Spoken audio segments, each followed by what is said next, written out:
امثال 5واں باب جو 23 آیات پر مشتمل ہے۔ اے میرے بیٹے، میری حکمت پر توجہ کر، میرے فہم پر کان لگا، تاکہ تو تمیز کو محفوظ رکھے اور تیرے لب علم کے نگہبان ہوں، کیونکہ بیگانہ عورت کے ہونٹوں سے شہد ٹپکتا ہے اور اس کا منہ تیل سے زیادہ چکنا ہے، پر اس کا انجام ناک دونے کی مانند تلخ اور 2 دھاری تلوار کی مانند تیز ہے۔ اس کے پاؤں موت کی طرف جاتے ہیں، اس کے قدم پاتال تک پہنچتے ہیں، سو اسے زندگی کا ہموار راستہ نہیں ملتا، اس کی راہیں بے ٹھکانہ ہیں، پر وہ بے خبر ہے۔ اس لیے اے میرے بیٹو، میری سنو اور میرے منہ کی باتوں سے برگشتہ نہ ہو۔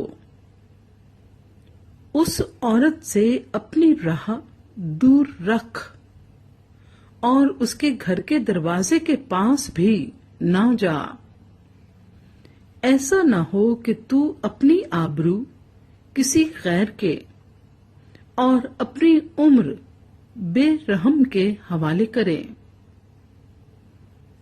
ایسا نہ ہو کہ بیگانے تیری قوت سے سیر ہوں اور تیری کمائی کسی غیر کے گھر جائے، اور جب تیرا گوشت اور تیرا جسم گھل جائیں تو اپنے انجام پر نوحہ کرے اور کہے، میں نے تربیت سے کیسی عداوت رکھی اور میرے دل نے ملامت کو حقیر جانا۔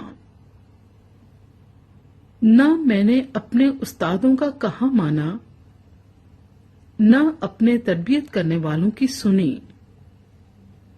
میں جماعت اور مجلس کے درمیان قریباً سب برائیوں میں مبتلا ہوا۔ تو پانی اپنے ہی حوض سے اور بہتا پانی اپنے ہی چشمے سے پینا۔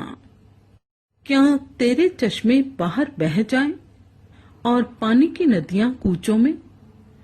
وہ فقط تیرے ہی لیے ہوں، نہ تیرے ساتھ غیروں کے لیے بھی۔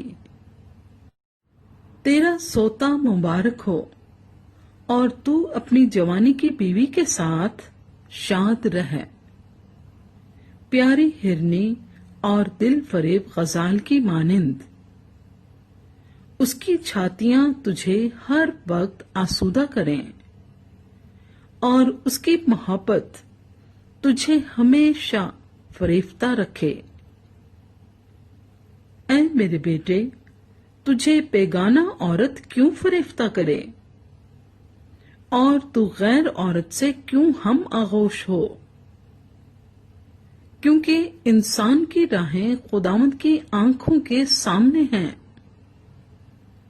اور وہی اس کے سب راستوں کو ہموار بناتا ہے۔